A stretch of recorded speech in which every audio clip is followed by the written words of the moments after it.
장미꽃 위에 있을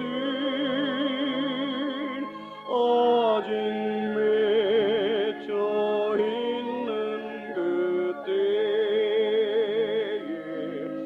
귀에 흐르는 소리 들리니 줌성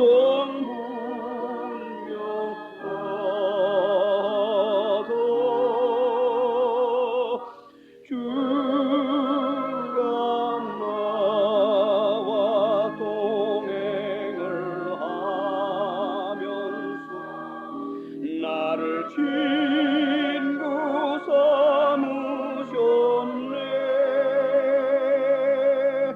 우리 서로 받은 그 기쁨은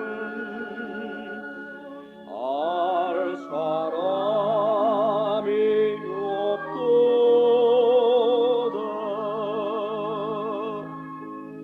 그 정한 주의 음성.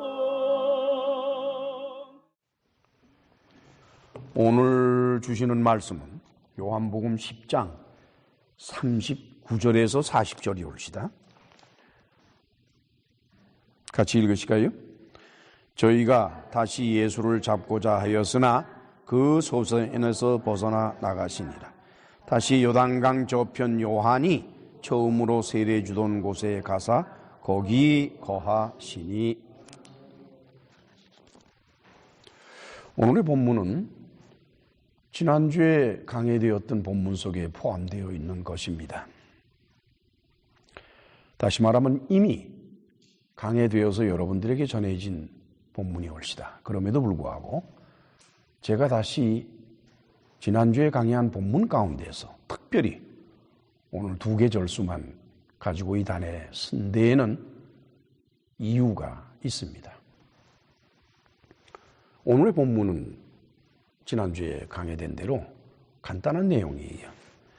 예수께서 이제 십자가 고난을 앞둔 약 3개월, 한 10일, 20일 뭐 이렇게 3개월여 앞두고서 예수께서는 어디로 가시는 거니까 당신의 공생애를 시작하던 그 장소, 다시 말하면은 세례 요한에게 세례를 받았던 그 장소로 돌아가셨어요. 아주 간단한 겁니다. 이제 당신의 공생애를 종지부를 찍는 마지막 단계에 와서 그분은 그 공생애를 시작한 첫 번째 단계로 가셨다. 저는 한 주간 내내 그거는 예수님 일이고 그렇잖아요. 그렇죠? 아, 예수께서 그렇게 하셨다. 그건 예수님 일이고. 그러면 그게 나에게는 무슨 의미를 주는 것일까? 예수께서는 당신의 공생애를 시작하는 출발 장소로 가셨는데 그럼 이 김나홍 목사는 도대체 뭘 어떻게 해야 된다는 얘기일까? 그저 단순히 그냥 예수님은 이랬습니다. 오 주여.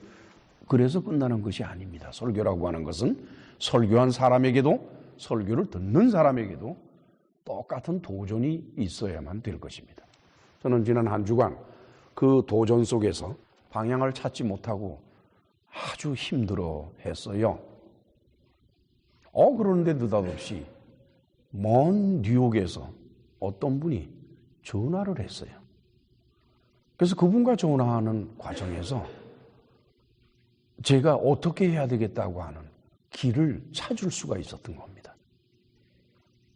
그래서 저는 글쎄요, 그분에게 감사한다 라고 말하기는 어렵고 어쨌든 이와 같이 내가 스스로 깨달음을 얻게 될 수 있도록 어떤 계기가 있었던 것을 하나님께 감사를 드리는 것이옵시다. 오늘의 설교는 제가 늘상 해온 강해 설교는 아니옵시다. 오늘의 설교는 일컬어서 수상 설교라 이렇게 말합니다. 에세이 설교. 수상록 또는 에세이 그렇게 말하죠. 그건 뭘 말하는 거니까 어떤 정해진 계통이 없이 시스템이 없이 그때그때 떠오르는 생각과 느낌을 전하는 것을 수상록이라 그래요. 그래서 이 수상록에 있어서는 불란서의 몽테뉴라고 하는 사람이 유명하게, 그리고 이 수상록에 관한 그 사람을 놓칠 수는 없겠죠. 그 사람은 1580년대에 에사이라는 수상록을 발표했습니다. 그래서 오늘은 여러분들께서 이 김강욱 목사가 강해 설교자임에도 불구하고 의외로 수상 설교를 듣게 되었습니다. 같이 우리 생각을 해보십시다.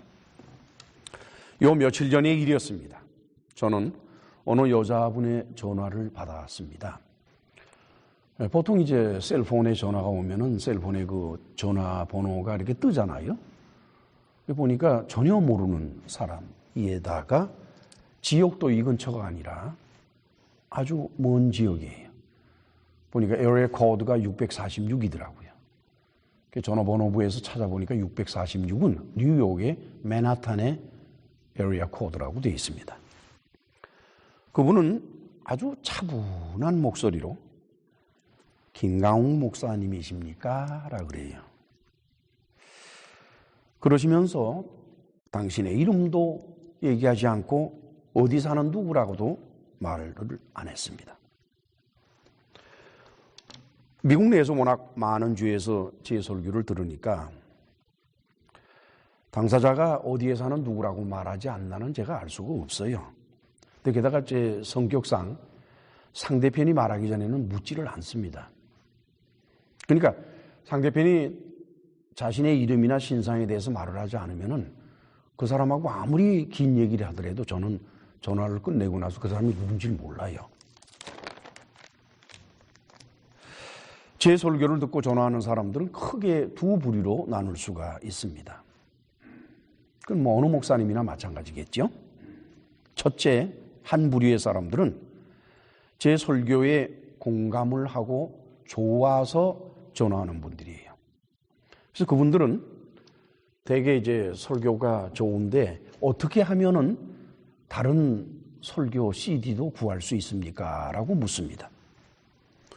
두 번째 부류의 사람들은 제 설교에 대해서 불만을 갖고 동의하지 않기 때문에 그래서 이제 문제를 지적하고 하는 분들이에요. 그런데 그 두 가지 부류 사람들의 전화는 전화상으로 목소리만 들어도 금세 구별할 수가 있어요. 첫째, 목소리의 톤이 다릅니다. 톤이. 어떻게 다른 거니까 제 설교가 좋다고 생각하는 사람들은 그 목소리가 가벼워요. 가벼우면서 약간 흥분되고 그러면서 말에 부서가 잘 안 맞아요. 앞뒤가 잘 안 맞고 그냥 이 목사님하고 통화한 게 너무나 기분이 좋아가지고 아유 어떻게 목사님이 직접 받으셨습니까? 뭐 이래가면서 저는 뭐 비서도 없는데 지가 받지 누가 받아요. 그래서 그래 가면서 하기 때 금세 알아요. 아이고 이거. 그러나 그 반대쪽, 즉 제 설교에 불만을 가지고 있는 분들은 목소리가 착 가라앉아 있습니다. 아주 차분하게 가라앉아 있어요. 그리고는 굉장히 고상하게 말을 해요. 아주 얌전하게, 점잖하게, 고상하게 말을 합니다. 그러면서도 그 톤이, 목소리의 톤이 윗사람이 아랫사람에게 말하는 투예요. 딱 들어보면 알죠, 여러분들. 이렇게 소리를 들어보면. 그래서 이렇게 톤을 들어보면, 아, 이 사람이 내 설교를 좋다고 하는 사람인지 아니면은 내 설교에 대해서 비판을 하려고 하는 사람인지는 전화 듣자마자 금세 알아요. 저뿐만 아닙니다. 여러분들도 다 그럴 거예요. 둘째, 말하는 내용이 다릅니다. 제 설교가 좋은 사람은 말하는 내용이 아주 단순하고 아주 직선적입니다. 그리고 거의 공통적으로 여러 가지 얘기를 끝내고 난 다음에 목사님 힘내세요 그래요. 그러나 항상 목사님 힘내세요 하는 그런 말을 들을 때마다요. 왜들 그러나? 내가 힘이 빠졌나? 아마 그분들이 제 설교를 들으면서 어떤 느낌이 있나 봐요. 이 목사가 이런 설교 해가지고 밥술이나 얻어먹겠나? 막 근심이 되는 것 같아. 그리고 이런 설교 해가지고서 사람들한테 칭찬이나 듣겠나? 그래서 그랬나? 그 다음에는 그와는 정반대되는 경우의 사람들은 우선 전화로 말을 시작을 하면 먼저 저를 추켜 세워요. 목사님 참 공부도 많이 하시고 아는 것도 많고 이렇게 추켜 세워요. 그런데 그 추켜 세우는 게 크면 클수록 떨어지는 게 더 크거든요. 그러니까 저는 이제 전화를 딱 들었을 때 저를 추켜 세우면 경계를 해요. 어이구, 이 사람이 무슨 철퇴를 두들겨 패려고 이렇게 나를 추켜 세우나. 그리고는 다음 순간 철퇴가 떨어집니다. 목사가 돼서 설교를 그렇게 해야 되겠습니까? 라든가 뭐 여러 가지가 많아요. 그런데 대부분의 경우에 어른이 아이를 타이르듯이 그렇게 얘기를 해요. 여러분들, 목사들끼리는 목사들끼리의 설교를 비판 안 합니다. 대개 목사들의 설교를 비판하는 사람들을 보면 전도사들, 그리고 부목사들이에요. 담임 목사들은 다른 담임 목사의 설교를 비평 안 합니다. 왜냐? 1년에 여러 개의 헤아릴 수 없는 설교를 하면서 단에 서서 설교를 하는 게 얼마나 어렵다는 것을 담임 목사들은 잘 알아요. 또 똑같은 설교도 회중 따라 달라져야 되고 시즌 따라 달라져야 되고 교회 분위기 따라 달라져야 되고, 그래서 어느 목사가 무슨 설교를 했다 그러면은 서로 그 설교가 나와는 서로 다르더라도 그거 뭐라고 안 그래요. 왜냐? 그럴 수밖에 없는 사정이 있겠지. 그런데 전도사들은 설교도 안 해봤지요. 부목사들은 주일날님의 설교를 못합니다. 이 사람들은 설교를 못한 사람들이기 때문에, 해보지 않은 사람들이기 때문에 남의 설교를 아주 가볍게 비판을 하죠.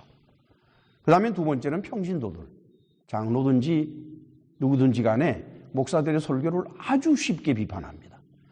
그러나 그런 사람들이 여기 서서 설교한다 그러면은 과연 몇 분 동안 얘기를 할 수 있을 것 같아요. 즉 절대로 설교를 못하는 사람들이 설교를 비판하는 게 그게 일반적인 예예요. 설교를 해야 되는 사람들은 절대로 남의 설교를 비판하지를 않습니다.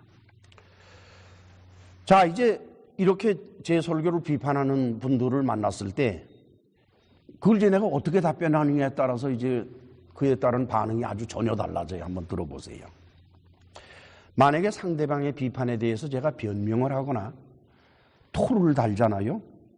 그러면 논쟁이 되는데, 피차가 서로 전화를 들고 얼굴을 보지 않고 논쟁을 벌이는 건 위험합니다. 왠고니 감정을 조종을 못해요. 그래서 점점 상대편의 목소리가 높아지고 그 다음에는 육두문자까지 나와요. 그래서 목사가 욕을 안 먹으려면은 자기 자신의 설교를 비판할 때에 그거 토를 닮으면 안 돼요. 그 토 달았다는 큰일 나요. 그 형태가 뭐냐? 어른이 말을 하면 애들이 들어야지. 왜 이렇게 말이 많으냐? 이겁니다. 그러나 상대편의 비판을 받아들이고, 그리고 참 이렇게 지적을 해 주셔서 고맙습니다 라고 말을 하면은 백의 백 사람 다 갑자기 순해져요. 순해지면서 목사님 고맙습니다. 그리고 전화를 끊어요. 요 며칠 전 제게 전화를 한 여자분도 그랬습니다. 그분이 그런 비판을 하는데 참 제가 깜짝 놀랐어요. 그 여자분의 목소리도 뭐 예외 없이 아주 차분하고 그리고 고상하고, 뭐 어떻게 생기신 분인지는 모르지만 나이도 잘 모르겠어요. 한 50대 됐을까. 근데 예외 없이 저를 축히 세우더라고요. 공부 많이 하시고 노력도 많이 하시고. 아이고, 이것도 무슨 철퇴를 가지고서 왔나. 그러더니 그냥 뚱 하고 철퇴가 떨어졌는데, 그게 뭐냐? 목사님의 설교는 너무 학적입니다. 그런데 내가 보기에는 목사님은 먼저 하나님을 만나야 될 것 같습니다. 이거 하나님을 만나지도 못한 목사가 공부만 해가지고 설교하느냐? 라고 하는데 할 말이 있어요, 없어요, 여러분? 여러분들 같으면 뭐라고 답변하겠어요, 거기에 대해서? 뭐 할 말이 없더라고요. 그래서 그랬어요. 누구신지는 잘 모르겠지만 제게 관심을 가져주셔서 참 고맙습니다. 이건 거짓말이 아닙니다. 그냥 하는 소리가 아니에요. 생각을 해보세요, 여러분. 그 머나먼 뉴욕에서 제 설교를 어디서 어떻게 주워서 들었길래, 또 듣고 나서 얼마나 또 열심히 들었길래 거기에서 자기가 느끼는 바를 이렇게 발췌해내가지고 또 그 다음에 다른 사람에게 당신 틀렸어라고 전화하는 게 쉬운 일입니까, 그게? 그러니 얼마나 망설였겠어요, 이거. 전화를 할까 말까. 그래가지고 전화를 해서 뭐라 그러는데 제가 그게 고맙지 않을 수가 있습니까? 그게 생각을 해보세요. 그러고서 이제 지금 말씀하신 대로 제가 노력을 하겠습니다. 이제 하나님을 만나라고 그랬으니까 하나님을 만나도록 노력을 해야 할 거 아니에요, 여러분? 어떻게 생각하세요? 저는 그분이 한 말 가운데서 두 가지 말이 연구 대상이 됐어요. 저는 많은 경우에 제게 비판을 강한 사람들이 비판을 흘러넘기지를 않습니다. 저는 꼭 그 비판한 내용을 생각을 깊이 해요. 필요하다 그러면은 그대로 또 연구도 합니다. 우선 학적이라고 그랬단 말이에요. 제 설교가 학적이라고. 이 학적이라는 말 들어본 적 있습니까? 있으시죠? 그 다른 분들은? 나이 많은 분들이나 들어본 거예요, 학적. 이거 뭐 미국에 사는 사람들은 학적 그럼 못 알아들어요. 같은 한국 사람들이지만. 요즘에 한국의 현대 젊은이들도 못 알아들을걸요. 그래서 저도 이제 이 학적이라는 말이 대충 무슨 뜻인지 알겠는데 정확히 뜻이 뭘까 해서 사전, 국어사전 그걸 이제 살펴봤어요. 학적이라고 하는 것은 학문에 관한 모양을 말한다.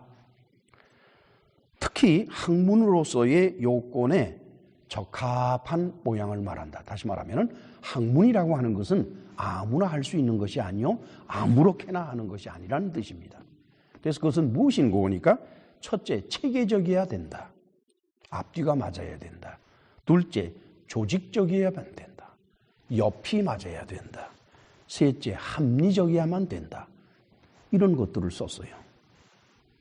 그거 보니까 목사님의 설교는 학적입니다 하니까 이희승 씨 의견을 믿으면 이건 내 설교가 체계적이고 조직적이고 그리고 합리적이란 얘기인가 기분이 괜찮더라고요. 두 번째, 목사님은 하나님을 먼저 만나셔야 되겠습니다 그랬어요.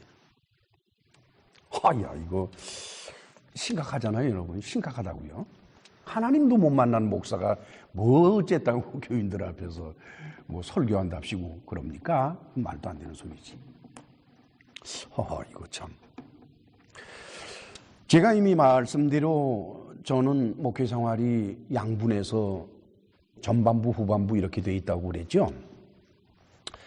그래서 전반부 10년, 그러니까 제가 늦게 목회를 시작했기 때문에 1988년부터 1998년까지 그것은 성령운동을 했어요. 그러니까 뭐 신유사역이라 그래서 손을 얹어 기도하면 병 고침의 역사가 일어나고 또 귀신을 내쫓고 그렇죠? 방언하고 환상을 보고 환청을 듣고 굉장했었어요, 그때 제가. 그때 당시는 저한테 목사님은 하나님을 만나야 됩니다라고 말한 사람이 단 한 사람도 없어요. 뭘 할 때마다 역사가 일어나니까 하나님이 함께 하신다라고 생각할 수밖에 없을 거 아니에요, 그렇죠? 잘못하다간 하나님의 둘째 아들이 될 판인데 첫째 아들은 예수님이고 많은 목사들이 둘째 아들이에요. 특히 성령운동하는 사람들. 그런데 후반부 지난 12년간은 성령운동을 그쳤습니다. 그친 정도가 아니라 아주 접어버렸어요. 그리고 늘 감사합니다만 하나님께서 제게 은사를 거두어 가셨어요. 병고침의 역사도 안 일어나요. 그 옛날 놀라운 역사가 일어났었는데 이제는 안 일어나요. 다 덮었어요. 그리고 오로지 강해 설교만을 했습니다. 강해 설교라고 하는 것은 성경을 가르치는 설교가 강해 설교입니다.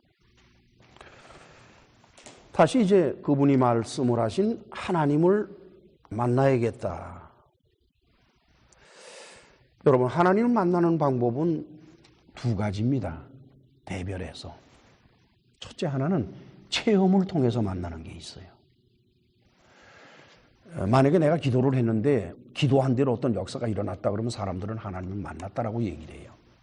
체험이에요. 그렇죠? 그 다음에는 이제 특별히 우리같이 신유사역을 했던 사람들은 안수를 하고 기도를 했는데 병고침의 역사가 일어나면 그건 하나님을 만난 겁니다. 그 다음에는 이제 방언하는 사람들은 뭐 성령께서 내 안에 계셔서 방언한다 그러니까 그 사람은 맨날 하나님 만나는 사람이죠. 환상을 본 사람도 또 하나님을 만났다라고 말해요. 그런데 제가 성령운동을 10여 년간 하고 저는 누구보다도 방언을 잘하는 것을 늘 감사하게 생각하고 살았던 사람이옵시다. 지금은 방언으로 기도를 안 해요. 맹고니까. 저는 기도할 때 지금은 말도 안 해요. 말도. 우리나라 말도 안 하고 영어도 안 해요. 지금은 기도할 때는 입 꽉 다물고 가만히 있어요. 1시간이건 2시간이건. 뭐 입 다물고 우리말로도 안 하는 사람이 방언으로 왜 오겠습니까? 그렇잖아요? 왜냐? 지금은 기도에 있어서 언어라는 게 저에게는 필요가 없습니다. 하지만 성령운동을 할 때에는 참으로 방언을 유창하게 잘했고 교인들은 제 방언으로 하는 기도를 들으면 너무너무 감격해해요. 왜냐? 그러면 꼭 역사가 일어나거든. 귀신을 내어 쫓고 하는 그런 사역을 10여 년간 하면서 그때는 몰랐어요. 그때는 몰랐는데 지나고 나서 생각해 보니까 그 많은 성령 운동 가운데 귀신의 역사가 있었다라고 하는 겁니다. 예수님 흉내내는 귀신, 하나님 흉내내는 귀신, 귀신도 종류가 여러 가지예요, 여러분. 이거는 귀신을 내쫓는 사람만 압니다. 따라서 많은 사람들이 환상을 보는데 그게 하나님이 주신 게 아니라 귀신이 준 거예요. 많은 사람들이 환청, 소리를 들어요. 귀신이 줍니다. 심지어는 천국 보고 왔다는 대부분의 사람들은 귀신의 역사로서 천국을 본 겁니다. 즉 천국 같은 것을 본 것이에요. 그러나 사람은 무조건 교만해요. 모든 인간이다. 여러분들 똑같아. 다 교만해. 교만해서 다른 사람이 본 것은 쓰레기일지라도 내가 본 것만큼은 진짜다. 이러고 사는 게 인간이에요. 그렇죠? 그러니까 귀신이 준 환상도 그건 하나님이 주신 거야. 아마 천사가 와서 말을 해도 안 들을 거예요. 둘째, 하나님을 만나는 또 다른 방법은 무엇일까? 그건 말씀을 통해서입니다. 말씀을, 곧 이 성경을 통해서 우리는 하나님을 만납니다. 웬고니 하나님이라고 하는 존재는 우리 눈에 볼 수 있는 존재도 아니고 우리 귀로 들을 수 있는 존재도 아니고 우리 손으로 만질 수 있는 존재도 아니에요.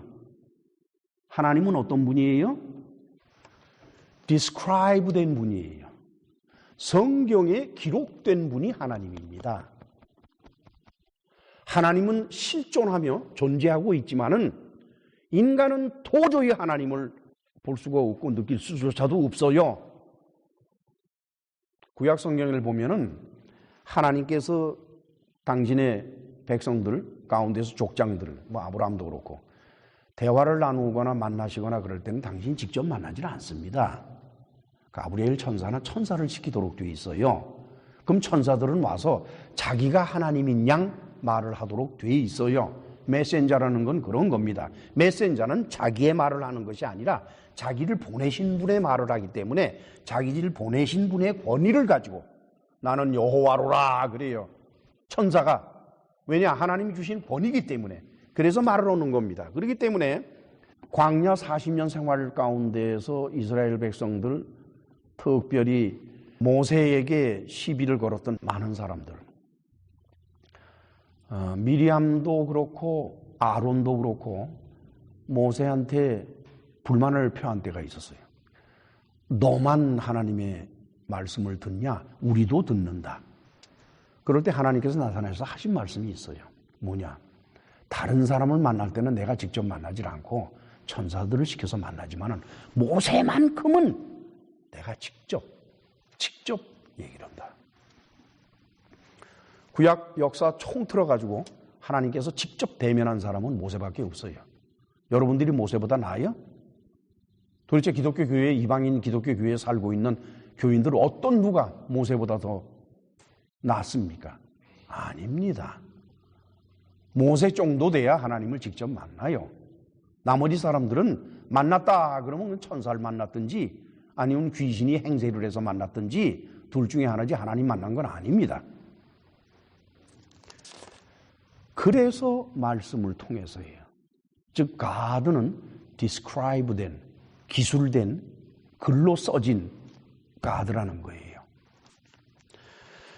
전 10여 년간의 성령 운동을 통해서 여러 가지를 발견을 했고 그 당시에는 그게 옳은 줄 알고 했습니다마는 성령 운동을 접어두고 강해 설교만을 치중하여서 말씀 안으로 돌아오니까 그동안 제가 한 것도 그렇고 다른 사람들도 그렇고 기독교인들 사이에는 우상 하나님이 존재하고 있다고 하는 것입니다.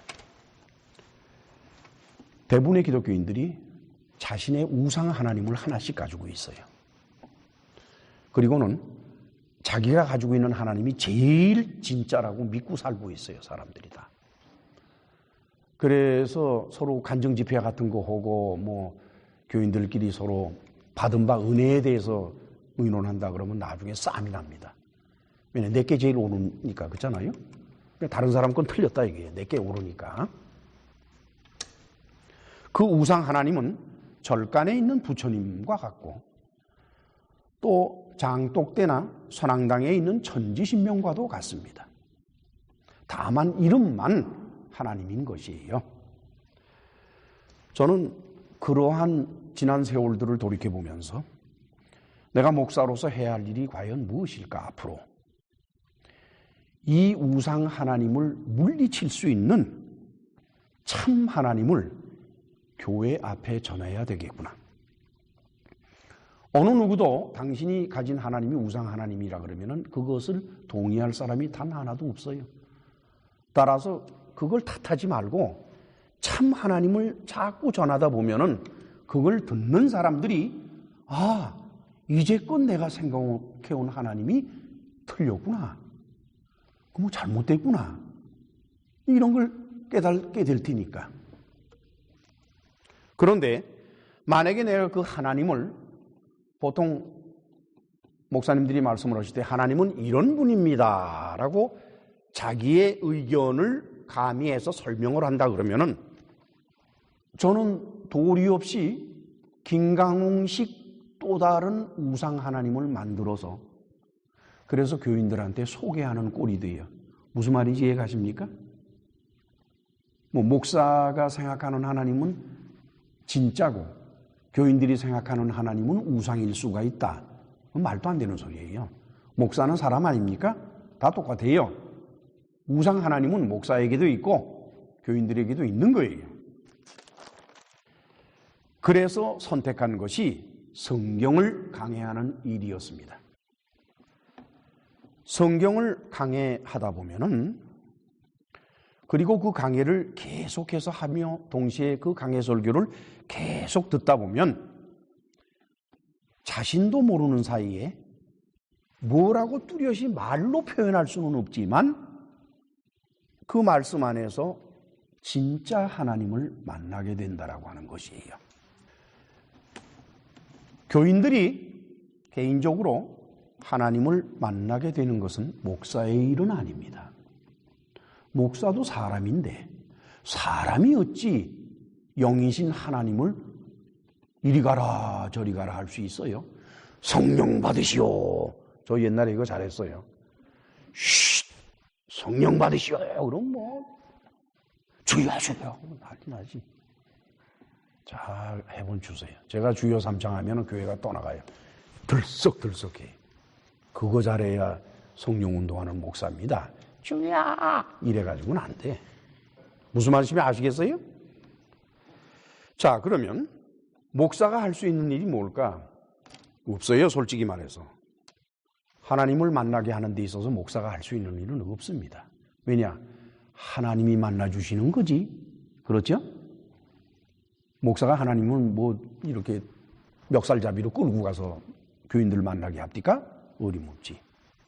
다만 목사의 일은 성경을, 다른 책도 아니고 성경을 아까 그분 말씀대로 학적으로 연구해서 학적으로 강해해서 설교를 만들어서 교인들에게 전하는 것만이 목사가 할 수 있는 일이 옳시다. 저는 그 여자분의 전화를 받고 2, 3일간 참 생각을 많이 했어요. 전에도 어떤 분에게 제가 그런 말을 한 적이 있습니다만 저는 하나님의 뜻을 잘 모르는 사람이올시다. 뭐 교회에서 교인들 보면 하나님의 뜻을 참 잘 말하더라고요. 목사가 예배당 하나 지으려고 그럴 때 이 예배당을 짓는 것이 하나님의 뜻이라고 그러는데 저는 모르겠어요. 예배당 짓고 싶은 건 목사인 것 같은데. 그 목사가 지가 짓고 싶다 그러지 왜 또 하나님의 뜻이라고 그러나. 그러지요? 좀 할 수만 있으면 하나님한테 전화해서 하나님 저 아무개 교회 목사가 교회 짓는 게 하나님의 뜻이라는데 그거 맞습니까? 하고 물어보고도 싶고. 저는 하나님의 뜻을 잘 몰라요. 그리고 알려고도 하지 않아요. 알면 어때요? 괴롭지. 하나님의 뜻이 내 팔 내놓으라면 여러분 내놓겠소? 모르고 당하는 게 낫지. 그래요? 안 그래요? 그래서 저는 하나님의 뜻을 알려고 그러질 않아요.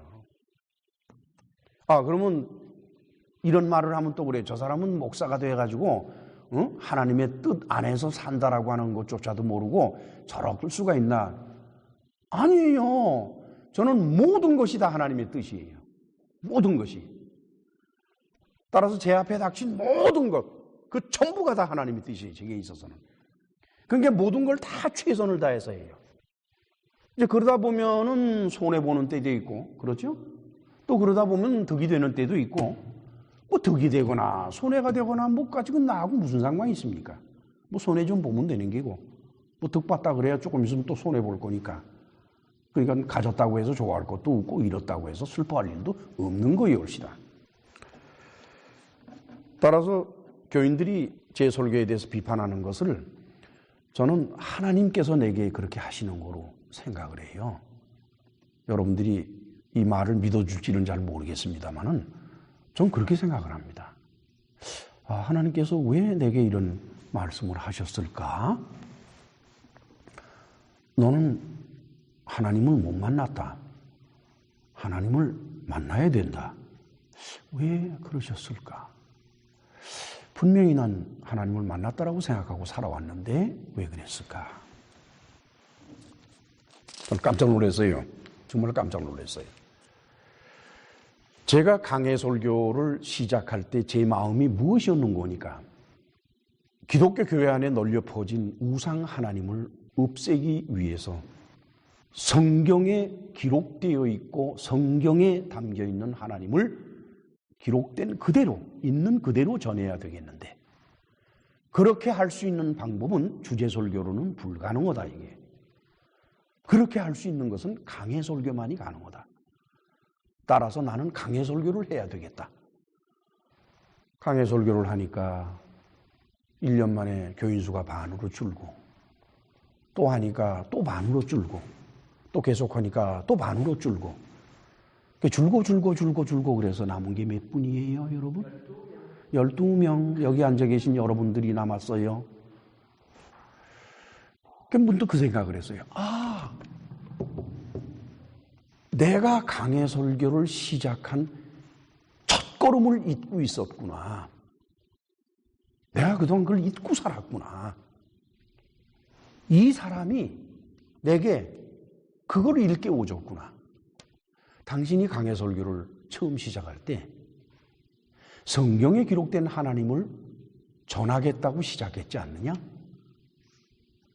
그런데 그 설교의 오랜 기간이 거쳐서 이제 설교를 마칠 때가 1년밖에 안 남았는데, 그래 1년밖에 안 남은 때에 한번 뒤돌아봐라. 과연 당신이 처음 강해 설교를 시작할 때 마음의 결심한 대로 살아왔는지, 그렇게 설교를 해왔는지. 사실은 말이죠, 그동안 강해 설교를 계속해 오면서 아까도 어느 분에게 말씀을 드렸습니다만, 저는 목회 시작하면서부터 강해 설교만 했으니까 전반부 10년간의 강해 설교가 그 내용적으로나 또는 구성적으로나 또는 질적으로나 여러 가지로 수준에 미달하기 때문에 다 버렸다고 하지만 그래도 강해 설교입니다. 또 후반기에 한 설교들도 강해 설교, 그렇죠? 강해 설교만 쭉 해왔어요. 그런데 저는 그 강해 설교를 계속해 오면서 제가 왜 강해 설교를 하고 있는지를 가만히 보니까 거의 생각하지 않았던 거예요. 그냥 한 권이 끝났으니까 또 그 다음 권으로 넘어가고, 그렇죠? 로마서 끝나니까 뭐 할까? 히브리서 하자. 히브리서 했고, 히브리서 끝나고 나서 뭐 할까 하니까 그 기타 서신이 있지. 야고보서, 요한 1, 2, 3서, 베드로 전후서, 유다서. 그거 하자. 그 목사들이 그걸 잘 안 하지. 그래요. 그거 해야 되겠다. 또 그 전에는 마태복음을 했고, 또 그 전에는 이게 구약 성경을 알아야 되겠는데, 구약 성경에 있어서 하나님과 이스라엘 민족 사이에 벌어진 여러 가지 사연들을 이게 한눈에 바라보도록 종합해서 설교를 만들어야 되겠구나. 권별로, 구약 성경은 권별로 따로따로 하면 그걸 놓쳐버려요. 그래서 만든 설교가 구약 파노라마 강해 설교예요. 파노라마라고 하는 것은 한눈에 펼쳐져서 한눈에 다 보인다는 뜻이거든. 그런 등등 여러 가지 과정을 통해서 이제 결국 지금 우리가 요한복음을 하고 있지요. 요한복음을 시작할 때만 하더라도 내가 성경에 기록되어 있는 하나님을 전해야 되겠다는 생각을 안 했어요. 이제 요한복음 해야겠네 할 때가 됐구먼. 그래서 요한복음 시작한 거예요. 만약에 제가 그분에게 전화를 받지 않았다 그러면은 요한복음 다 끝날 때까지도 내가 왜 강해 설교를 하는지 모르고 그냥 지나갔을 게입니다. 그런데 지난주에 제게 그분이 전화해 줬을 때 그분이 한 얘기가 저로 하여금 오늘의 본문 요한복음 10장 39절에서 40절로 가도록 했어요. 다시 우리 같이 읽으실까요? 저희가 다시 예수를 잡고자 하였으나 그 손에서 벗어나 나가시니라. 다시 요단강 저편 요한이 처음으로 세례 주던 곳에 가사 거기 거하시니. 그래, 예수께서는 유대인들이 예수님을 잡으려 하는, 체포하려고 하는 그것을 계기로 해서, 그렇죠? 그 예수님한테 닥친 계기가 우리 집에 오셔서 식사하시지요, 우리 집에 오셔서 좀 쉬셨다 가시지요 하는 거였습니까? 아니지요. 유대인들이 예수님을 체포하려고 했단 말이에요. 체포하려고 하는, 예수님 편으로 바라봐서는 아주 불리한 그런 입장에 놓인 상태에서 예수님은 피신을 했단 말이에요. 몸을 피해서 어디로 갔느냐? 저 요단강 북쪽 부분, 에논과 살렘이 있는 부분. 거기는 세례 요한이 처음 세례를 시작한 곳이기도 하지만 예수께서 또한 세례를 받으신 곳이기도 하다.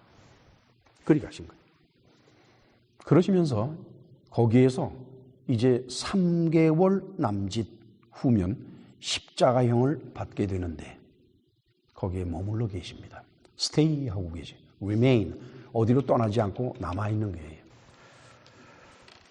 여러분 말이죠. 제가 지난주에 말씀을 전하고 나서 그 설교를 편집을 하면서 이런 생각을 했었어요.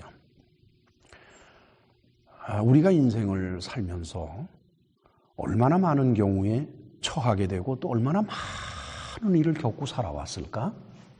근데 모든 일에는 다 시작이 있었다는 것이에요. 그래, 모든 일에는 시작이 있었지? 그리고 또 모든 일에는 끝이 있었어. 부부간의 결혼도 마찬가지예요. 결혼도 시작이 있었습니다. 그렇죠? 끝은 뭐 이혼도 끝이 될 수 있고 사별하는 것도 끝이 될 수 있겠지요. 부모 자식 간에도 시작이 있어요. 자식을 낳은 시작이 있어요. 그 다음에 끝이 있기 마련입니다. 뭐 대개 부모들이 먼저 죽으니까 그렇게 해서 끝이 나겠지요. 친구지간도 마찬가지, 직장생활도 마찬가지, 이웃 간의 관계도 마찬가지입니다. 미국으로 이민 온 것도 마찬가지예요. 우리가 이민 왔을 때 시작이 있어요. 뭐 이민의 끝은 우리가 다시 한국으로 돌아가든지, 그렇죠? 아니면 여기서 죽든지. 저와 여러분들이 살고 있는 시애틀에서도 우리의 시작은 있었습니다. 그리고 교회에서 신앙생활을 하는 것도 마찬가지예요. 시작들이 다 있었어요. 그런데 이 모든 일들 가운데서 과연 우리가 관심을 갖는 것은 뭐겠습니까? 현재예요, 현재. 시작은 까맣게 잊어버려요. 시작이 있는 거예요, 시작이. 그 시작을 생각하면은요, 마누라가 좀 섭섭하게 대해서 좀 그런 것도 다 그냥 봄눈 녹듯이 사라져버려요, 쭉 그냥. 시작이 있었기 때문에. 자식들도 마찬가지예요. 자식이 속을 새기예요. 제 아들놈도 제 속을 새긴 적이 있었는데, 뭐 지금이야 뭐 아주 1등 아들이지만, 그럴 때마다 시작을 생각합니다. 제가 제 아들 녀석을 가질 때가 언제인 거니, 제가 부산에 대한조선공사에서 전산실장을 하고 있을 때예요. 그때 집사람은 서울에 있었어요. 그 전화가 왔는데 아들을 낳았다 이게. 뭐 미안합니다. 뭐 우리 한국 사람 다 그렇지 뭐. 위로 딸만 둘이었거든. 아들을 낳았다 그러니까 이죠 그냥 뭐 정신없이 그냥 기차 타고서 올라갔어요. 그때는 기차 타고 올라갈 때니까. 그래서 밤차 타고 올라가가지고 그 다음날 아침에 떨어져서 병원에를 들고 쫓아가서 아들놈을 보는데 아따마 얼마나 마음이 좋든지. 저는 제 아들이 속을 새기고 그렇게 크게 속 새긴 건 없습니다. 그러나 어쨌든 아이가 마음에 안 들고 그럴 때마다 뭘 생각하는 거니? 내가 저놈을 병원에서 처음 봤을 때를 생각해요. 얼마나 기분이 좋았고 얼마나 참 즐거웠었던가. 여러분, 우리는 오늘의 삶을 살아가면서 겪는 고통이나 어려움과 불만 때문에 우리는 시작을 잊고 살아가고 있습니다. 슬픈 일이에요. 그러나 무엇이건 끝을 내기 전에는 반드시 시작을 먼저 찾아야만 합니다. 부부지간에 이혼하기 전에 먼저 만났을 때를 찾아가야 돼요. 부모 자식 간에 왼수가 되기 전에 부모가 자식을 가졌을 그 첫 순간을 찾아가야 합니다. 이것이 오늘의 본문 말씀 속에서 주님께서 우리에게 주시는 말씀이고 또한 가르치심인 거예요. 예수님은 지금 당신을 체포하려는 유대인의 손을 피해서 요단강 저편으로 피신하셨죠. 다시 한번 말씀드립니다마는 거기서는 세례 요한이 처음으로 세례 주던 곳이요. 또한 거기에서 예수께서 세례 요한에게 세례를 받으시면서 예수님의 공생애가 시작되었던 곳입니다. 거기에 머물러 계셨다. 그래서 헬라어가 메노라고 하는 것은 어느 장소를 떠나지 아니하고 있는 것을 말하는 겁니다. 여기 갔다가 저기 갔다가 그것이 아니라 메노 그러면 거기를 떠나지 않고 stay, remain 그러고 있는 거예요. 예수님의 이러한 모습, 지금까지 제가 쭉 말씀을 드렸습니다만 우리에게는 아주 중요한 것을 시사하고 있습니다. 저는 지난 12년 동안 후반부죠. 강해설교다운 강해설교. 전반부 10년은 강해를 했다 하지만은 강해다운 설교는 아니었고, 그러면서 저는 강해설교의 진정한 목적이 무엇인지 마음에 담아두지 않은 채 습관적으로 강해설교를 했습니다. 물론 이제 그것도 쉬운 일은 아니었겠지요. 어느 분이 절대로 그러더라고요. 고집 하나 대단하다고. 그래요. 고집일 수도 있겠지요. 이럴 때에 뉴욕에 사는 한 여인으로부터 온 한 통의 전화가 저를 일깨워 주었습니다. 목사님의 설교는 너무 학적입니다. 목사님은 먼저 하나님을 만나셔야 되겠습니다. 하나님을 만나라 하는 말, 제가 전반기 10여 년 동안 성령운동을 할 때 교인들에게 자주 제 입으로 제가 하던 말이에요. 근데 이제 70고개에 접어들어가지고 전혀 알지도 못하는 어느 여인에게, 그것도 목사인 제가 하나님을 만나라는 말을 들었습니다. 그런데 놀라운 사실은 그 여인의 그 말, 그것이 저로 하여금 강해 설교를 한 저의 22년간의 생애, 특히 지난 10년 그 시작으로 돌아가도록 했어요. 성경을 왜 강해하는가? 성경을 강해하는 설교는 그 목적이 듣는 이로 하여금 성경 안에 기술되어 있는, describe 되어 있는, 기술되어 있는 하나님을 만나게 하는 것이라는 겁니다. 저는 나머지 생애 동안 이것을 절대로 잊지 않을 것입니다. 따라서 저는 성경 안에 기록되어 있는 하나님을 바르게 발견하고 바르게 해석하고 또한 바르게 편집해서 설교를 만들어서 전하는 그 일을 할 것입니다.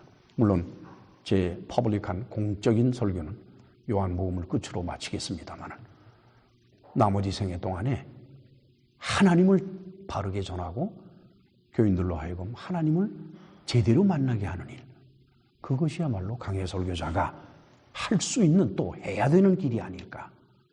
그러면서 제게 전화한 그분에게 이 설교를 통해서 감사의 마음을 전합니다. 기도합시다. 전능하시고 자비로우신 하나님 아버지, 감사합니다. 오늘도 변함없이 우리의 인생길에는 수없이 닥쳐드는 것들이 있습니다. 어떤 것은 우리가 예측한 것이었고, 어떤 것은 전혀 예측치 못한 것이었고, 어떤 것은 우리가 해석할 수 있는 것이요, 또한 어떤 것은 우리가 전혀 알 수 없는 것들이 얼마나 많은지요. 그런 가운데에서도 무엇이건 간에 우리로 하여금 우리의 시작으로 돌아갈 수 있는 마음을 갖게 한다 그러면 우리의 인생은 보다 달라질 것이고, 우리의 인생에 닥쳐드는 고난이나 어려움이나 특별히 마음이 갖는 고통들은 상상할 수 없는 상태에서 변화가 일어날 줄로 믿습니다. 이 말씀을 듣는 모든 이들, 부족한 종까지 포함해서 모두의 인생 가운데 놓여있는 수없이 많은 관계에서 늘 시작을 잊지 않고 그 시작하던 마음을 가지고 끝까지 갈 수 있는 그런 사람들이 될 수 있도록 은혜를 베풀어 주옵소서. 예수님의 이름으로 기도하옵나이다. 아멘.